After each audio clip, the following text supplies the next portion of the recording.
आज अर्पिता की खुशियों का कोई ठिकाना नहीं था। अर्पिता की दुनिया खुशियों से सजने वाली थी। उसके सपनों का राजकुमार कार्तिक कल बारात लेकर आने वाला है। घर का हर कोना कोना शादी के संगीत से गूंज रहा था। घर में रिश्तेदारों की हंसी ठिठोली चल रही थी। अर्पिता की सहेलियां हाथों में मेहंदी लगाए हुए संगीत की धुन पर थिरक रही थी। अर्पिता का 8 साल का छोटा भाई बहुत खुश था। नाच गाने से और अपने घर में भीड़ भाड़ देखकर वो लाइटिंग लगाने में मजदूरों की मदद कर रहा था। पड़ोस के अंकल अर्पिता के पापा मनोहर जी के साथ मिलकर मेहमानों की ठहरने की व्यवस्था करा रहे थे और चाची अर्पिता की मम्मी राधिका जी का खाने पीने की तैयारी में हाथ बटा रही थी। शादी कहने को दो परिवार का मिलन है, पर इसको सफल बनाने में सबकी भागीदारी होती है, सबका आशीर्वाद शामिल होता है।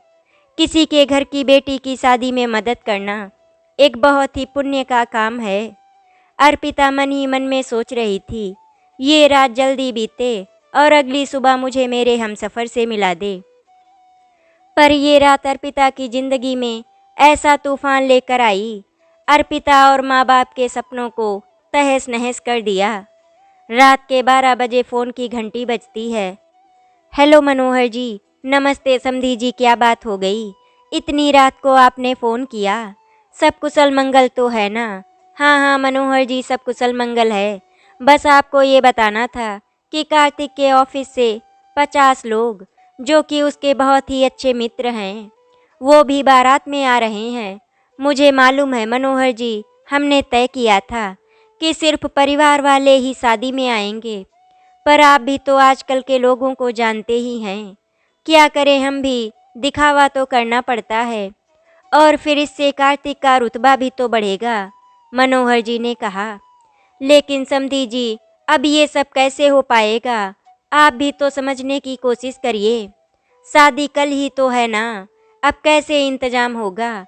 और फिर कुछ दिन पहले ही तो आपने और 70 लोगों को बारात में शामिल किया था।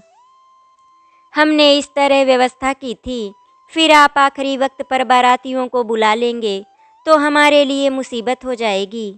पर आप तो हमारा बजट भी जानते ही हैं। मनोहर जी, कैसी बातें कर रहे हैं आप? शादी में ये सब तो चलता ही रहता है। आपको तो ये सब पहले से ही सोच समझ कर करना चाहिए था।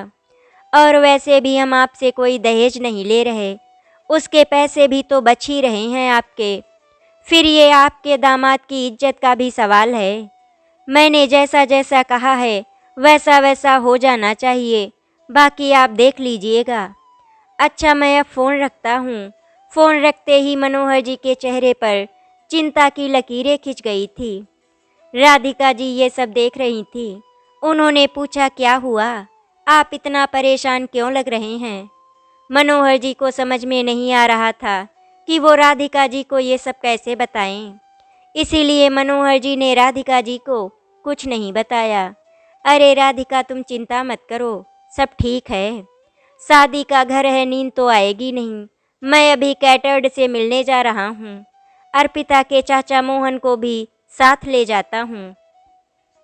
तुम सो जाओ, मेरे फ़ोन की बैटरी खत्म होने वाली है, इसे यहीं छोड़कर जा रहा हूँ। इतना बोलकर मनोहर जी कमरे से तेजी से बाहर निकल जाते हैं। फिर से फ़ोन की घंटी बजती है। इस बार फ़ोन राधिका जी ने उठाया। नमस्ते समधन जी, कैसी हैं? सब बढ़िया है ना? हाँ सब बढ़िया है। वे अभी बाहर गए हैं, आप मुझे बताइए क्या बात है?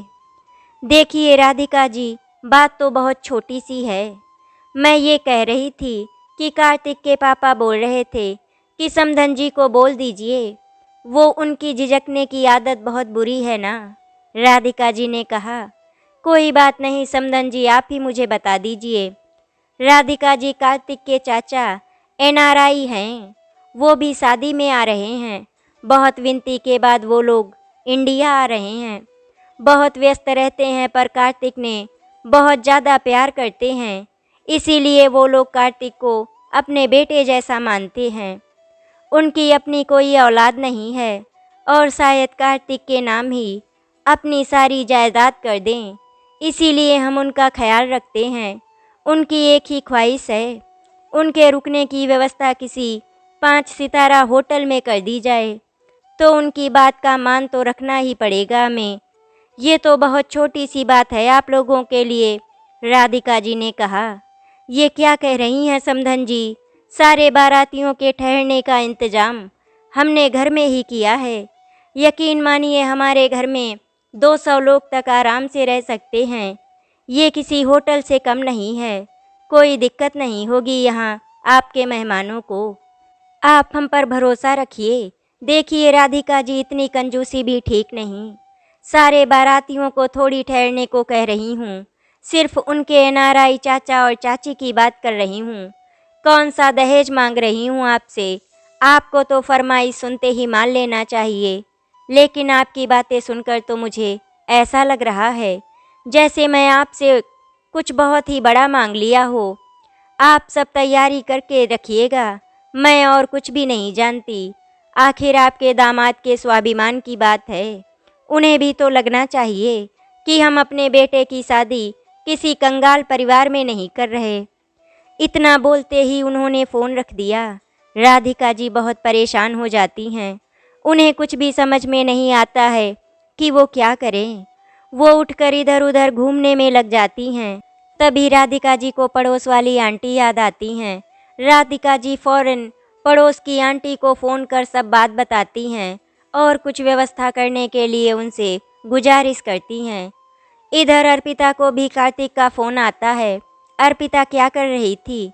तुम अभी बिजी थी क्या? मुझे तुमसे कुछ बात करनी है। हाँ कार्तिक जी, बताइए क्या हुआ?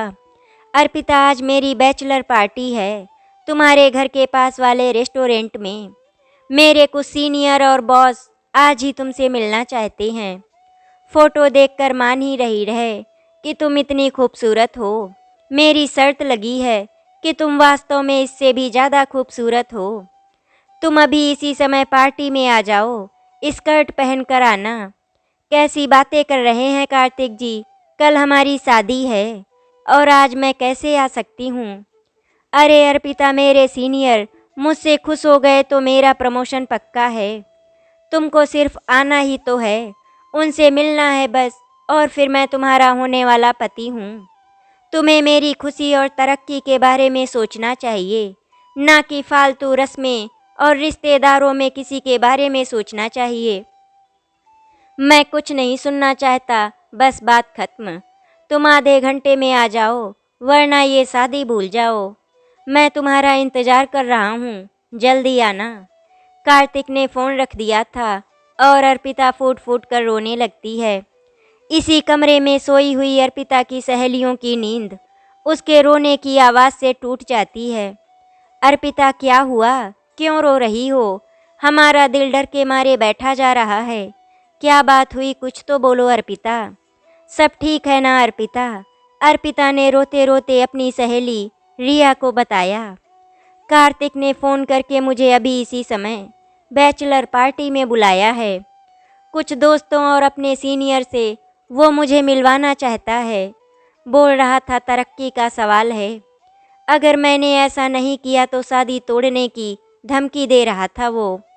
ये क्या बात हुई अर्पिता? शादी से पहले लड़का लड़की का मिलन अपशगुन माना जाता है और 12 बज रहे हैं। ये कोई उचित समय नहीं है घर से बाहर जाने का। लेकिन रिया, अगर कार्तिक ने सचमुच शादी तोड़ दी तो मैं मर जाऊंगी। मैं कार्तिक से बहुत प्यार करती हूँ। तो रिया ने कहा, अब तो सिर्फ और सिर्फ एक ही तरीका है अर्पिता, हम सब तुम्हारे साथ चुपके से पार्टी में चलते हैं। कार्तिक से मिलकर तुरंत आ जाएंगे। कार्तिक की बात भी रह जाएगी, तुम्हें डर भी नहीं लगेगा और किसी को कुछ भी पता भी नहीं चलेगा। तभी अर्पिता की दूसरी सहेली पायल ने कहा, मुझे तो ये सब ठीक नहीं लग रहा, लेकिन फिर भी अगर तुम रिया कह रही हो तो मैं तुम लोगों के साथ चलती हूँ। अर्पिता अपने दोस्तों के साथ चुपके से पार्टी में पहुँचती है और उधर राधिका जी रातों रात पड़ोस की आंटी से अपने जेवर गहने का सौदा कर देती हैं और 5 सितारा होटल के लिए पैसा जमा कर लेती हैं। तभी आंटी जी की बेटी ने कहा, राधिका आंटी, आपको इतना महंगा होटल लेने की क्या ज़रूरत है? एक दिन का 50,000 लेता है, खाने पीने का अलग। तुम उन लोगों को मना क्यों नहीं कर देती?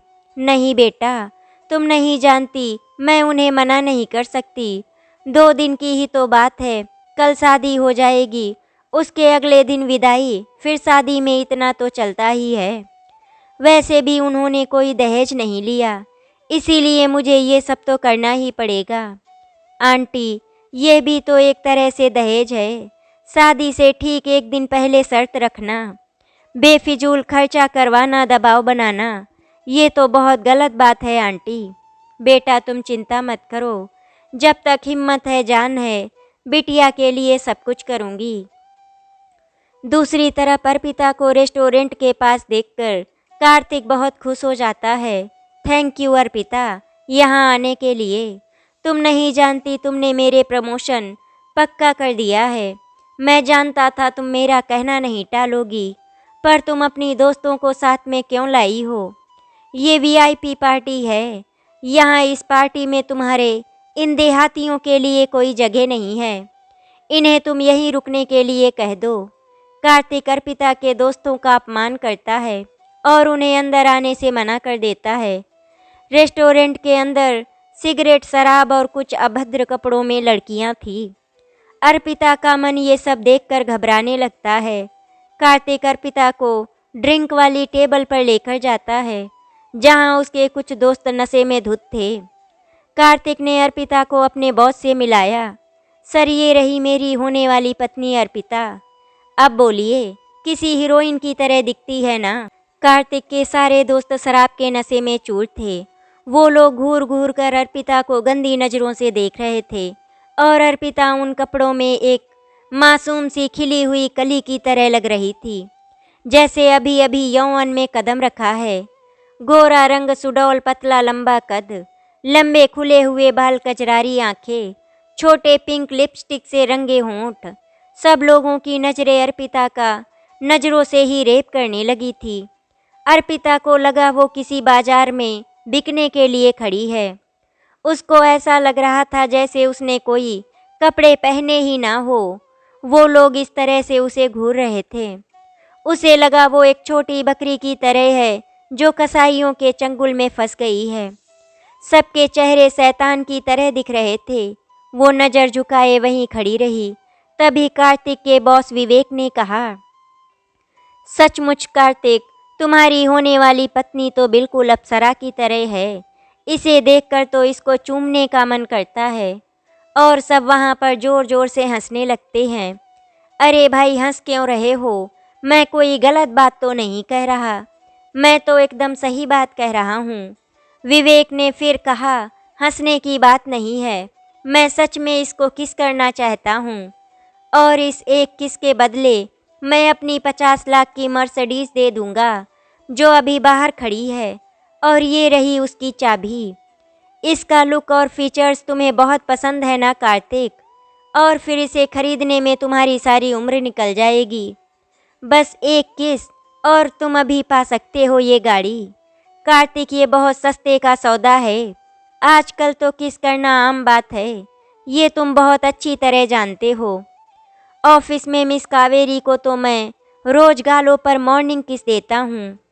विदेशी यात्रा में मैंने हर मीटिंग में लड़कियों के स्टाफ को किस किया है। सच मानो मेरा किस लड़कियों को बहुत पसंद है। तुम्हारी पत्नी को कोई दिक्कत नहीं होगी। बस एक किस और 50 लाख की लग्जरी कार तुम्हारी। कार्तिक के सारे दोस्त चुम्मा एक चुम्मा बोल बोल कर चीखने लगते हैं। कार्तिक के दोस्त नशे में धुत अपना दायरा भूल गए थे। आश्चर्य की बात तो ये थी कि कार्तिक ये सौदा सुनकर गुस्से के बजाय बहुत ही ज़्यादा खुश हो जाता है और मन ही मन में सोचता है कि सचमुच किस तो एक आम बात है। Thank you so much sir, मैंने तो कभी सपने में भी नहीं सोचा था कि मेरे पास कभी ऐसी लग्जरी कार होगी। आप कितने दिलदार हैं सर। अर्पिता कार्तिक की बात और ये शर्त सुनकर डर के मारे कांपने लगती है। अर्पिता को इस वक्त कुछ भी समझ में नहीं आ रहा था कि वो क्या करे। उसको ऐसा लग रहा था कि कार्तिक ने उसकी इज्जत को यहाँ नीलाम करने के लिए बुलाया था। उसकी आंखों से आंसुओं की बूंदें गिरने लगती हैं। अर्पिता फूट फूट कर रोने लगती है और कहती है, ये क्या कह रहे हो कार्तिक? तुम्हें कुछ समझ में भी आ रहा है कि तुम क्या बोल रहे हो? तुम उन पर गुस्सा करने के बजाय तुम उनका साथ दे रहे हो।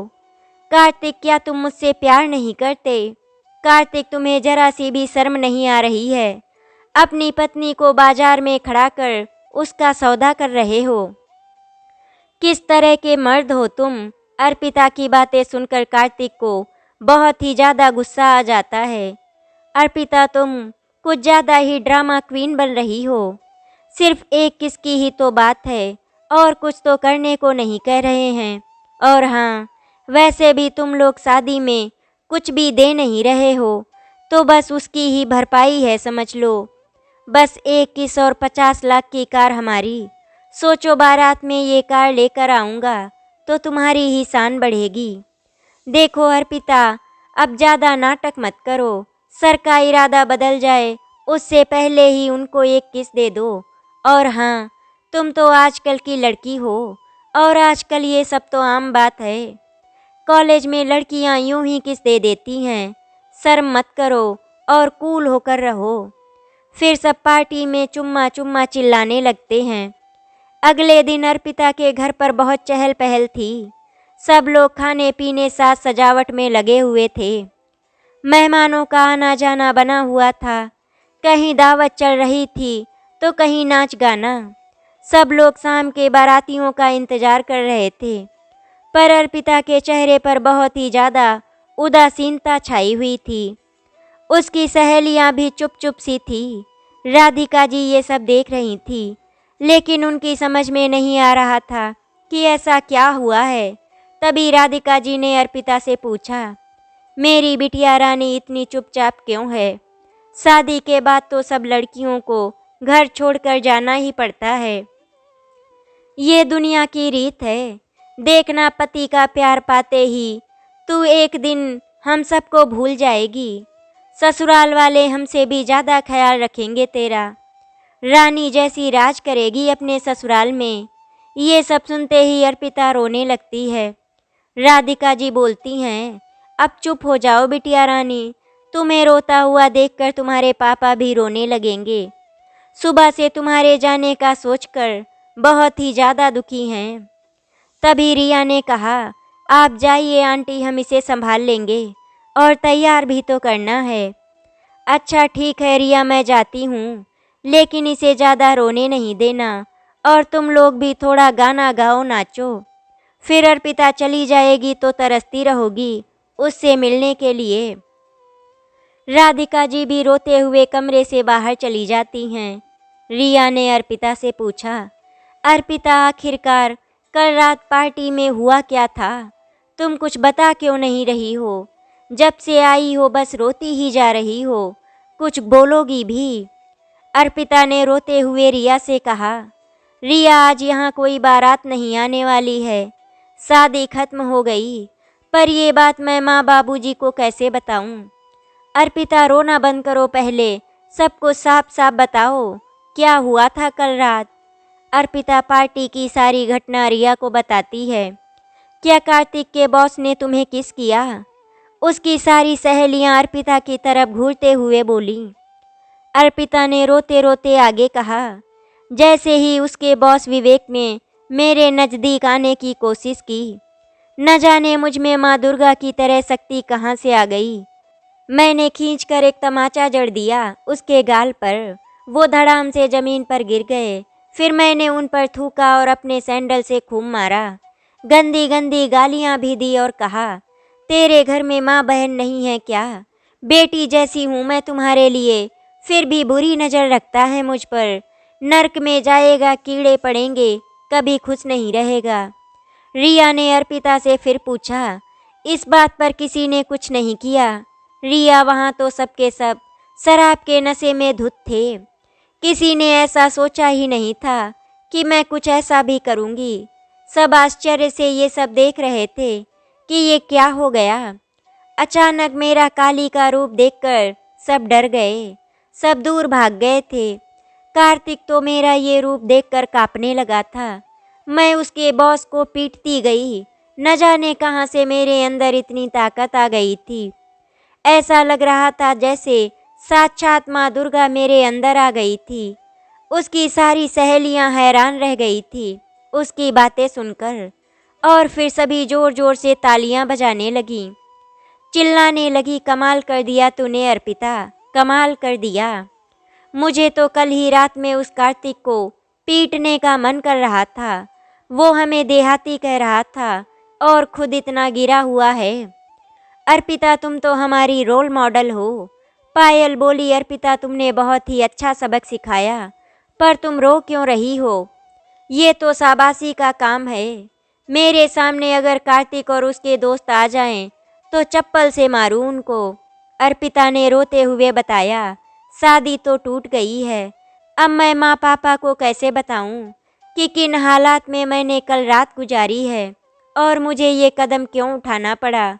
मनोहर जी कमरे में आते हैं और अर्पिता से कहते हैं, तुम्हें कुछ भी बताने की ज़रूरत नहीं है बिटिया, मुझे सब कुछ मालूम हो गया है। मुझे नाज है तुम पर। भगवान करे तुम इसी तरह हर मुसीबत का सामना डट कर करो।